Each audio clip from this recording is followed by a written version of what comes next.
Election commission نے اپنا اور قانون کا مذاق اڑایا۔ الیکشن میں دھاندلی کا منصوبہ قبول نہیں، محسن نقوی کی بطور وزیر اعلیٰ تقرری قبول نہیں۔ فواد چودھری نے پی ٹی آئی کا فیصلہ سنا دیا۔ فاروق حبیب بولے ہمارے نامزد افراد غیر جانبدار اور سیاسی وابستگی سے بالاتر تھے۔ سکندر سلطان نے محسن نقوی کو الیکشن رکوانے یا پی ٹی آئی کا راستہ روکنے کا ٹاسک سونپ دیا۔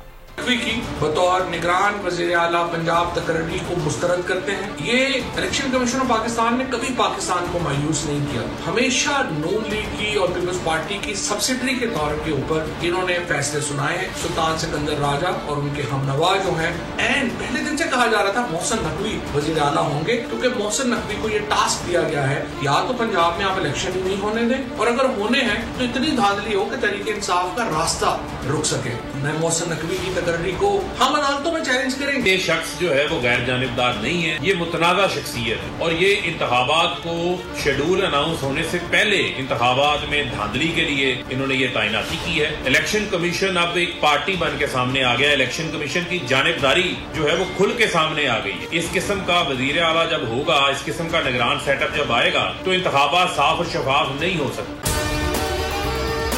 اور اگر آپ کو ہماری یہ ویڈیو پسند آئی ہے تو لائک پر کلک کیجیے۔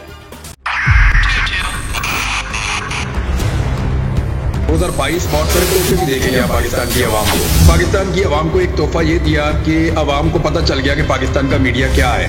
سال 2022 میں سب سے زیادہ دیکھے جانے والا چینل بول نیوز رہا نمبر 1۔ ہم نے بہت سارے شوز اور ٹرانسمیشنز کی، پورا سال مسلسل جدوجہد میں نکل گیا کہ یہ ووٹ آف کانفیڈنس کے پیچھے کون لوگ تھے۔ توڑے ریٹنگ کے سبھی ریکارڈ۔ سوشل میڈیا پر بھی سب سے زیادہ تیزی سے 2.4 بلین ویوز کا سنگ میل عبور کیا۔ اینکرز کو بھی عوام میں سب سے زیادہ مقبولیت ملی، اور سوشل میڈیا پر بھی بول رہا سب پر بھاری۔ سبسکرائب کریں اور بیل دبائیں تاکہ کوئی خبر رہ نہ جائے۔